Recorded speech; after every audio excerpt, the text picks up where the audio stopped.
हम सब इंडियंस हैं और हम सभी को अपने इंडियंस होने पर बहुत गर्व भी है। अगर आपने नमस्ते लंदन फिल्म देखी थी तो उसमें जब अंग्रेजों के सामने अक्षय कुमार अपने देश की तारीफ करते हुए दिखाई देते हैं तो उस फिल्म को देखने वाले हर उस इंडियन का सीना गर्व से चौड़ा हो जाता है जो विदेशों में रह रहा है। लेकिन बात सिर्फ विदेशी इंडियंस की नहीं है, बात हम उन इंडियंस की भी है जो इंडिया में रहते हैं और हमें अपने देश पर गर्व भी है जो भारत के गौरव से सीधा सीधा जुड़ते हैं। तो आइए शुरुआत करते हैं हमारे इस वीडियो की। फैक्ट नंबर 1, हमारे देश में गाय को माता की तरह पूजा जाता है। गाय को वो पूरा सम्मान दिया जाता है जिसकी वो हकदार हैं। शायद यही कारण है कि दुनिया में भारत को सबसे बड़े दूध उत्पादक देश के रूप में जाना जाता है। भारत दुनिया में पशुपालन के लिए जाना जाता है, इसलिए ये तो लाजमी ही है कि भारत दुनिया का सबसे बड़ा दूध उत्पादक देश बने। आंकड़ों के हिसाब से साल 2014 में भारत ने 132.4 मिलियन टन से अधिक दूध का उत्पादन किया और इसी के बाद यूरोपीय संघ को भी पीछे छोड़ दिया। फैक्ट नंबर 2, भारत और भारतीयों ने अपने बहुमूल्य काम के जरिए पूरे विश्व में न सिर्फ अपना नाम बल्कि अपने देश का नाम रोशन किया और इन्हीं महत्वपूर्ण शख्सियतों में से एक थे राष्ट्रपति APJ अब्दुल कलाम, जिनके नाम पर स्विट्जरलैंड में विज्ञान दिवस मनाया जाता है। भारत के मिसाइल कार्यक्रम के पिता और पूर्व भारतीय राष्ट्रपति APJ अब्दुल कलाम ने 2006 में स्विट्जरलैंड का दौरा किया था। उनके आगमन पर स्विट्जरलैंड ने 26 मई को विज्ञान दिवस के रूप में घोषित किया। फैक्ट नंबर 3, भारत में कई सारे देशभक्त पैदा हुए, लेकिन उन देशभक्तों में एक विशेष नाम रहा डॉक्टर राजेंद्र प्रसाद का, जो कि भारत के पहले राष्ट्रपति थे। इनसे जुड़ा हुआ एक बहुत ही इंटरेस्टिंग फैक्ट आज हम आपको बताने जा रहे हैं। जब डॉक्टर राजेंद्र प्रसाद को भारत का राष्ट्रपति नियुक्त किया गया था तब उन्होंने अपने वेतन का केवल 50% हिस्सा ही लिया था, ये दावा करते हुए कि उन्हें इससे अधिक धन की आवश्यकता नहीं है। अपने 12 साल के कार्यकाल के अंत में उन्होंने केवल अपने वेतन का 25% लिया। राष्ट्रपति का वेतन उस समय 10,000 रुपए था। फैक्ट नंबर 4, क्या आपको पता है कि भारत का अंतरिक्ष जाने वाला पहला रॉकेट एक साइकिल पर ले जाया गया था? कुछ हैरान जरूर हुए होंगे आप।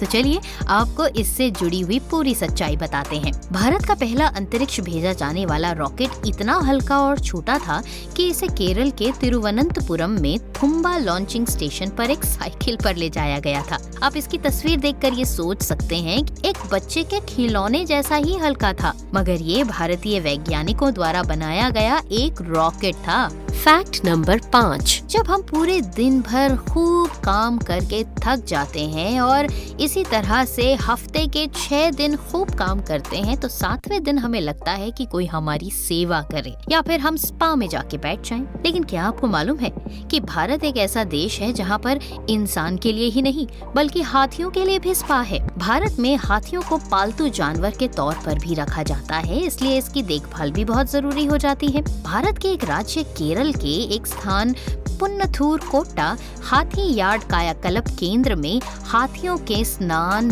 मालिश और यहाँ तक कि भोजन की भी व्यवस्था करी गई है। ये हाथियों की देखभाल से जुड़ा हुआ एक महत्वपूर्ण कदम है जो भारत में उठाया गया और इसीलिए भारत में हाथियों के लिए भी एक स्पा है।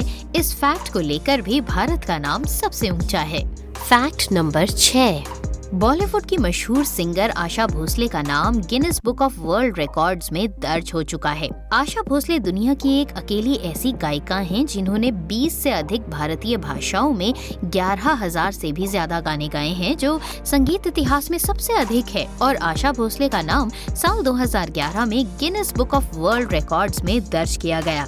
फैक्ट नंबर 7, रविंद्रनाथ टैगोर एक बहुत ही महत्वपूर्ण शख्सियत थे। रविंद्रनाथ टैगोर का योगदान न सिर्फ भारतीय स्वतंत्रता संग्राम के हिसाब से महत्वपूर्ण था बल्कि एक कलाकार की दृष्टि से भी उनका योगदान अविस्मरणीय रहा। लेकिन शायद आप ये नहीं जानते हैं कि रविंद्रनाथ टैगोर ने बांग्लादेश के लिए भी राष्ट्रगान लिखा था। रविंद्रनाथ टैगोर को भारतीय राष्ट्रगान रचयिता के रूप में जाना जाता है। लेकिन क्या आप ये इससे पहले जानते थे कि रविंद्रनाथ टैगोर ने केवल भारतीय राष्ट्रगान जन गण मन ही नहीं लिखा, बल्कि उसके अलावा बांग्लादेशी राष्ट्रगान आमार सोनार बांग्ला भी लिखा है। उन्हें अंग्रेजों द्वारा नाइटहुड की पेशकश भी की गई थी, लेकिन भारत के जलियांवाला बाग हत्याकांड के बाद रविंद्रनाथ टैगोर ने इस सम्मान को लेने से इनकार कर दिया था।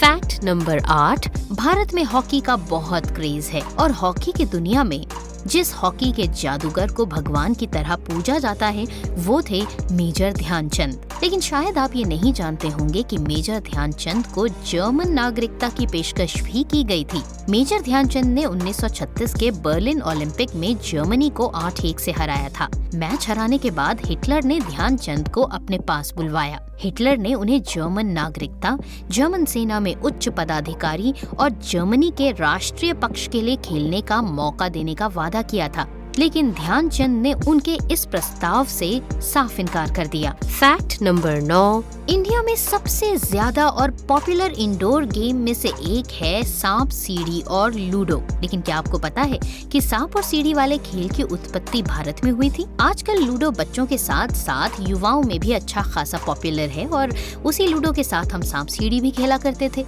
लेकिन हमने कभी ये सोचा नहीं होगा कि सांप सीढ़ी वाला खेल कहाँ बना। तो आपको बता दें कि ये खेल भारत में ही बना। फैक्ट नंबर 10, आमतौर पर देश में कहीं भी इलेक्शन होते हैं तो हमें मतदान केंद्र में अपना वोट देने के लिए बुलाया जाता है और हमारे साथ हजारों लाखों लोग होते हैं।